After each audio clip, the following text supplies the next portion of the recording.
No, big mistake. Drain the blood from gastrointestinal tract. Thank you very much. Thank you very much. Yes. Not only small intestine, of course. All your gastrointestinal blood tract, listen me, except esophagus and except anal portion of the rectum, drain into the portal vein. Now tell me why except esophagus and except anal portion of the rectum? Of course, thank you very much, very clever person. There are exceptions. For example, in anus, we can have absorption of some medicines. Let's say we have special forms of candles, which we apply. But digestion is not happening, absorption is not happening yet. Let's say we don't have toxins inside of the blood. Why from gastrointestinal tract blood goes to liver? For detoxification. Because together with nutrition, a lot of toxins also enter inside of the venous blood. And they will be detoxicated inside of the liver. Remember, guys, sit down. It is the same to ask you what is the head and not listen answer. Remember, this is the portal vein. Now I must find connection between caval system and portal system. Why it is necessary? Now imagine that he is liver. Untouched wood, he stands stronger, dense. Portal vein inside of him, rests. Venous blood cannot pass by portal vein. What can be happen if this situation will be continuous? Vein will be perforated and internal bleeding will be, the person will be dead. Otherwise, he must have communication with me. I am caval system. And blood from him can be shunted to me. It will be portacaval anastomosis. This portacaval anastomosis is located in different places. One located in anterior abdominal wall. Only one. And it is also in fatty tissue. And it is also in the level of umbilicus. Who can tell me how it forms? We know where is the caval veins. I say you, inferior to umbilicus, it is inferior caval system. Superior to umbilicus, it is superior caval. Our friends say us, second friend, that portal system need to make detoxification. But sorry, inside of anterior abdominal wall, no any toxins. How I can find here the vessel which goes to the portal system? For what? Which vessel I have here which is go to the portal system? This is my question. Because if I need portal, caval, anastomosis, I will have vein from portal, I will have vein from caval system. Question for everybody. Question is understandable for you, but it is more than simple. Para-umbilical veins. What is it? Why we have it? Yeah, you read the text, you know, but you must know embryology, minimum, to answer of this question. What is it? It is between the children. Guys, no, listen, very bad. You must know all these questions. This is my embryonal structure, which is called umbilical cord. What is umbilical cord? This is communication between mother and child. It is connecting placenta of mother with the fetus. For what? Mainly for nutrition. Which elements we have inside of the umbilical cord? If I will make cross section. Four elements. Mesenteric. One is Mesenteric. No, mesenteric veins, it is supply our intestine. They doesn't have any connection with umbilicus. Look, umbilicus split it as Hamza say into four portions. 1, 2, 3, and 4. First is a vein. First is not just vein, it is portal vein. Second and third, it is portal arteries. And fourth, it is urachus. It is embryonal urethra by which the liquids come to the liquids which is surrounding the child, inside of the uterus. Yes. It is primary urine. Primary urine, it is the plasma of the blood. You remember, secondary urine, it is concentrated urine. It is primary urine. majority of the liquids drained by this system and evacuated from the fetus. Now, which kind of the blood we have here? It is red one. No. All the blood is red. I don't have yellow. Doctor, oxygenated. I'm not octopus. Oxygenated, of course. Yes. Yeah. So in this case, I said red. Inside of the vein, friend, we can have arterial blood. First time in your life is. Oh, what about pulmonary veins? Which kind of the blood we have in arterial? Which kind of the blood we have in pulmonary arteries? Venous.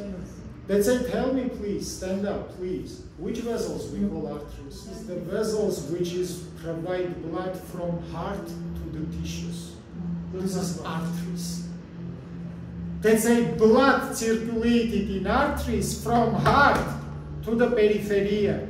Doesn't matter which kind of blood is it. It can be venous or arterial. Now what we call the vein, It's directly which is provided blood to the heart.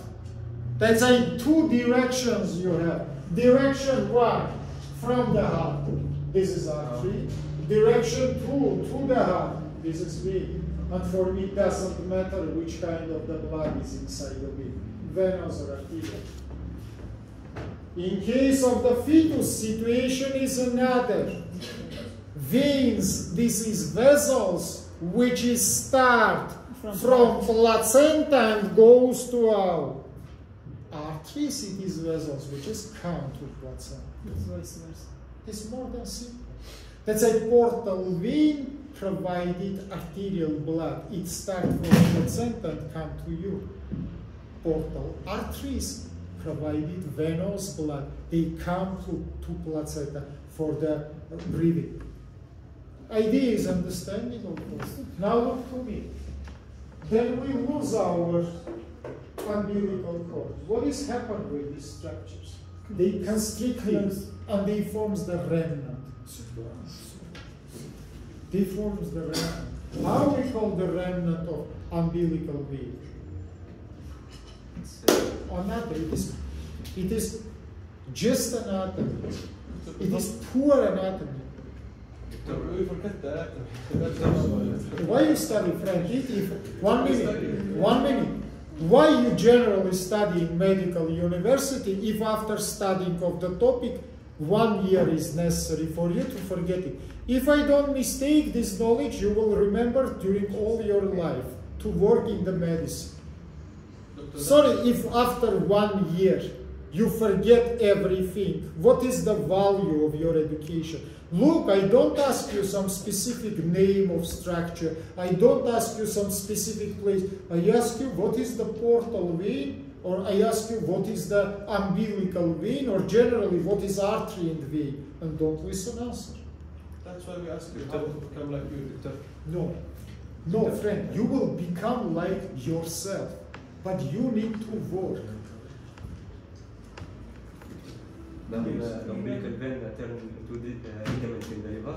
Which ligament? Round ligament. Round ligament of the liver. Thank you very much, guys. Round ligament of the liver. Great answer. But you know what is the problem? Then it is constricted.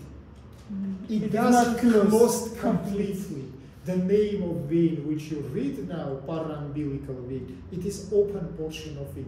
It doesn't have any functional meaning because this blood don't need to be detoxicated. It is started from the body. But because embryologically it goes to the liver and it doesn't completely close, very small amount of the blood from anterior wall will go to the liver without function. I say, guys, when I say without function, it is very critical. In our body, everything has to function. You know why? Because I say you, if this liver will be pressed, because of these open vessels, person will not be dead. Blood from the portal system will come to your umbilicus and will drain into caval system. But unfortunately, guys, any compensation, it is compensatory reaction, have the borders. This venous anastomosis will be enlarged. and we call it caput medusa. You remember the Greek mythological Medusa Gorgona, which has, instead of the hairs, snakes. Medusa Gorgona. And these, like the worms, like the snakes, these anastomosis will be enlarged under the skin and will stand visible. It will show a problem which is called portal hypertension. Because of cirrhosis, because of hepatitis, because of cancer, portal hypertension. Yes, breast cancer, as you told. Possible if it is gives the metastasis to Go the to the liver. Let's say, remember, please, it is save our life during some time. Finally, vessels will be damaged and bleeding will be stopped. But it gives us chance to treat the problem. For example, to make what? Transplantation of the liver. Or treatment of the tumor, or something like that.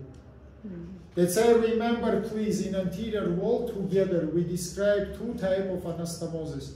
Orthocaval and cava-caval anastomosis. Let's finish to speak about first my topic. And let's start to speak about my second topic. Thank you very much for the persons who have good memory, who remember. Today you give me, Hamza, you good answers, not everyone. And a lot of persons who don't remember anything. Improve your knowledge. Come to me, ask me, but to be active, guys. I will not deliver my knowledge to your knowledge. You will longly wait me and I will not come. You will come to me, not vice versa. Now everybody, attract your attentions into this diagram. You see big triangle ABF. This big triangle ABF we call inguinal region. For the borders of this triangle, you know, upwards by spinal line, downwards inguinal ligament, medially lateral margin of your rectus muscle.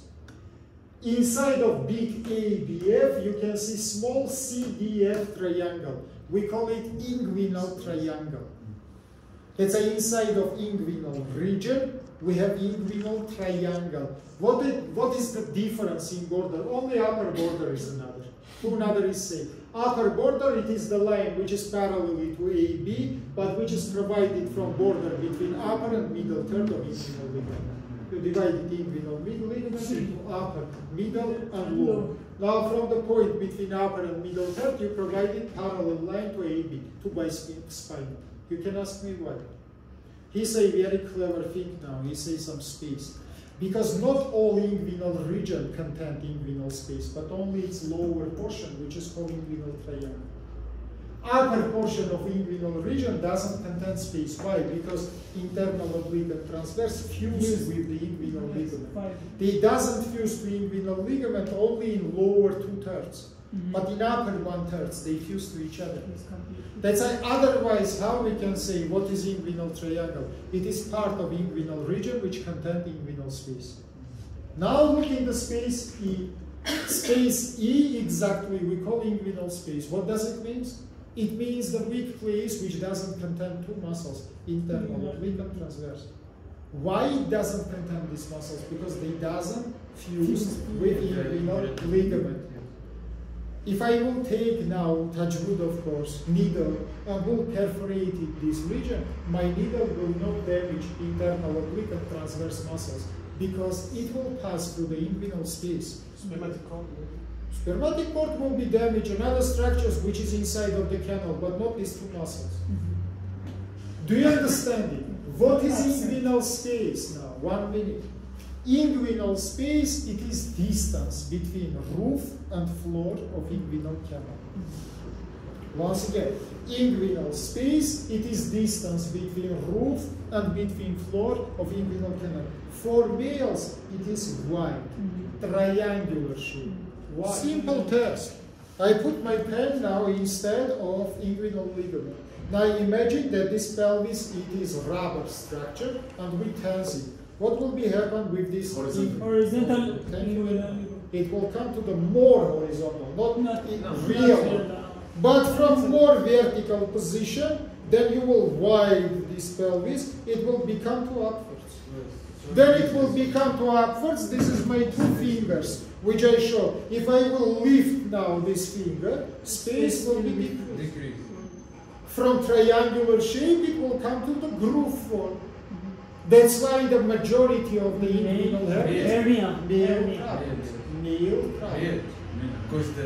remember, because the weak place of the males is much more bigger than weak place of the females. But females, as I say, will have 100% of femoral hernias, which is for the males absent. Again, reason will be this ligament, this change of position. Look, the more it will become to upwards, the more will be enlarged this space. Space which is above inguinal ligament is decreased, but space which is below inguinal ligament is increased. And it's still bigger. That's why inguinal hernias will be rare for you, but femoral no. Yes. And for males, vice versa, femoral will be rare, inguinal usually. Remember about it, it's very simple. Guys, time little bit come to conclusion. After 3 minutes I will finish. What I love you very much. You are in my previous class I told you, you must to remember this simple picture. Here is a riser. Now look, last what I will show, then we will finish. Now look to me. If this line, it is inguinal ligament. First of all, no, give me that one. First of all, inferiorly, as you remember, I will split you into two legs. I will draw the reflexive collagen ligament. I will draw the interdural fibers. Finally, I will form this ring, which is external ring or superficial ring. Then I will find midpoint of this ligament. I will go 1 centimeter up and 1 centimeter laterally, and I will draw second ring. By the way, this second ring will be visible only partly, because free margin of the two muscles, internal oblique and transverse, will partly close it, and only lower portion of it I will see. It will be our B ring, which is called deep ring. It is just perforation of transverse tissue. Now everything is simple, guys. Here is my camera. I will draw this camera. 1, 2. Between these two apertures, starting from deep ring and finishes to the superficial ring, I have camera. From upwards to muscles, from downward ligament. From in front, external appendiculus, from behind, transverse tissue. How this my canal will be directed? Look everybody to me. From up to down, from lateral, and say last I will put 10 for you. Everybody who will say I will put 10. From up to down. From internal to external.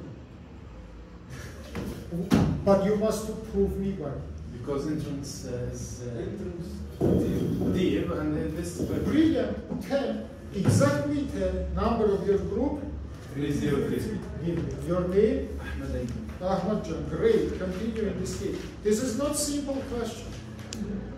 You must understand that canal started deeper and finished superficial. Why? Because deep ring located in deep structure, transverse tissue.